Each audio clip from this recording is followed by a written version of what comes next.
Welcome to Haunted Somerset. Midway between Yeovil and Crewkerne on the old Turnpike Road lies the village of East Chinnock, a small community living at the bottom of the south slope of Chinnock Hill. Springs of pure water trickle from numerous sources hereabouts, and even in the drought of 1976, they did not run dry. To the west of the village is a rare spring of salt water, locally known as the Salt Hole. It was used for salt manufacture right up until the mid-19th century. Rising from the village are delightful walks, some through sandy banks, where trees meet overhead and wildlife is abundant. The oldest building is the church, which guards the eastern approach to the village. It has greatly changed over the 9 centuries since it was first granted to the Montacute Monastery.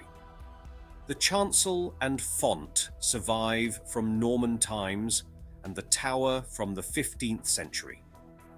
During the 19th century, to accommodate the expanding population, alterations had to be made to the nave, doubling its width to the north. East Chinnock remained as a possession of the Montacute Monastery until 1538, when Henry VIII confiscated it. In 1595, the Great Tithes passed to Corpus Christi College at Cambridge, in whose hands they are still held. 5 years later, the manor was purchased by Henry Portman, and it remained in that lineage until 1924, when it was broken down into lots and sold, mostly to sitting tenants. Roughly in the centre of the village lies the Old Rectory. It is Grade 2 listed, probably dates from about 1680, and was altered and extended in both the Georgian and Victorian periods. But we're not here for a history lesson. No, we're here to explore something far more interesting: the ghostly residents of this old building. So, let's begin our paranormal adventure. The best account of the activity was made by the late great psychical researcher Peter Underwood, former president of the Ghost Club, established in 1862. He interviewed Miss Cynthia Burr and recorded the story. The original retelling is best, so I will quote it directly, which Miss Burr wrote down in May 1984. It was an evening in early autumn. I think it must have been autumn, as the oil lamps were alight and we had the oil stove burning in the playroom. This was an upstairs room at one end of the long landing, and my brother and I were playing with our model farms and soldiers on the floor. It must have been around the year 1927, as I was about 5 years old, and my brother would have been 11 and a half.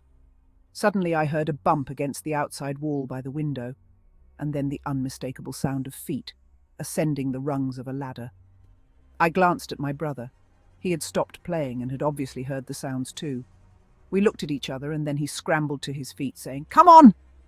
I remember I didn't say a word, but we both dashed out of the playroom, down the stairs, and into the dining room where our parents were sitting. There was one thought in our minds: a burglar was trying to get in through the playroom window. We told our parents what we had heard: the distinct sounds of a ladder being put up against the window and footsteps climbing up it. My father immediately rushed out into the garden and round to the side of the house where the playroom was, expecting to see the ladder and catch the intruder. But when he got there was no sign of a ladder and no sign of any burglar. My brother and I still recall those moments when, simultaneously, we both heard that ladder and those footsteps. Had only one of us heard the sounds, we would have put it down to imagination, but we both heard exactly the same sounds, and we both thought of burglars. Neither of us had the slightest idea of ghosts, and indeed it was not until many years later that we heard the story of the haunted rectory. Miss Burr's account continues exploring more of the building's history and strange events. It was always known as the Old Rectory. In fact, the building is about 450 years old. Apparently, in the beginning, it had been an ordinary large house, and it became the rectory in the late 18th century.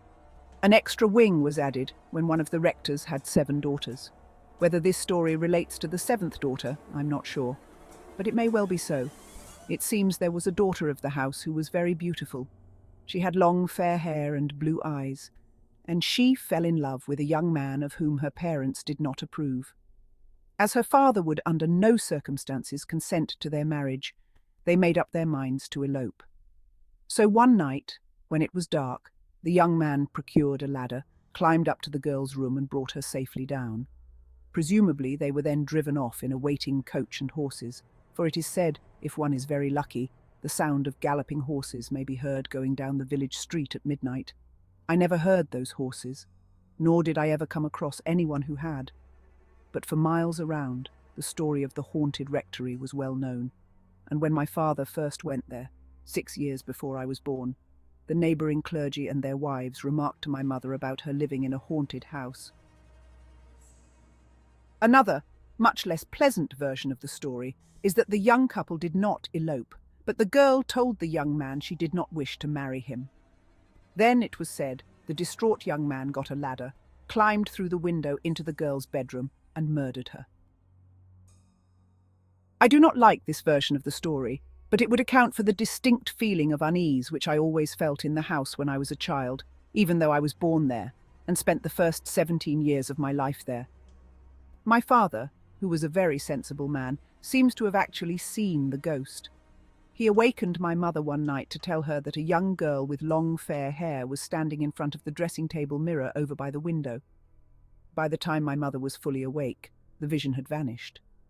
Another time my father apparently saw the same girl walking across the lawn in the garden, and once again she simply vanished before his eyes. Recently, when discussing the ghost story with my older cousin, she is the daughter of my mother's sister who died in 1958, she told me that my mother said I had seen the ghost when I was only 2 or 3 years old.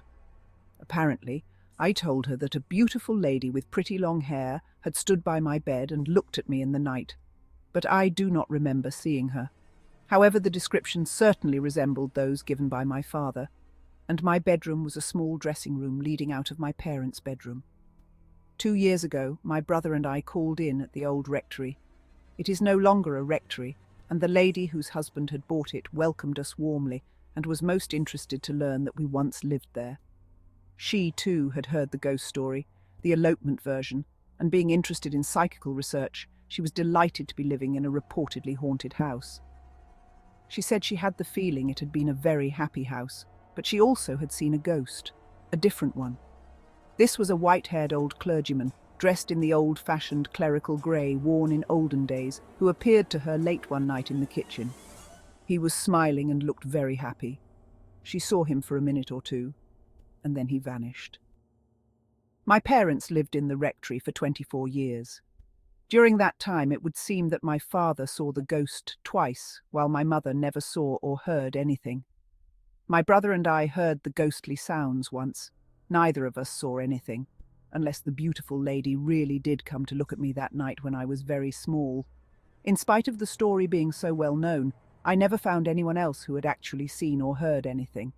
But my brother and I most definitely heard that ladder and those footsteps. Over the years, the accounts of the hauntings at the Old Rectory have been passed down from one generation to the next. Each telling adds another layer to the mystery that surrounds this beautiful house. If you enjoyed learning about the ghosts of the Old Rectory in East Chinnock, be sure to leave a like and subscribe to the channel. Click that notification bell so you don't miss any of my future videos exploring English hauntings. I love reading your comments as well, so let me know what other topics you'd like me to cover. Until next time, thanks for watching and farewell.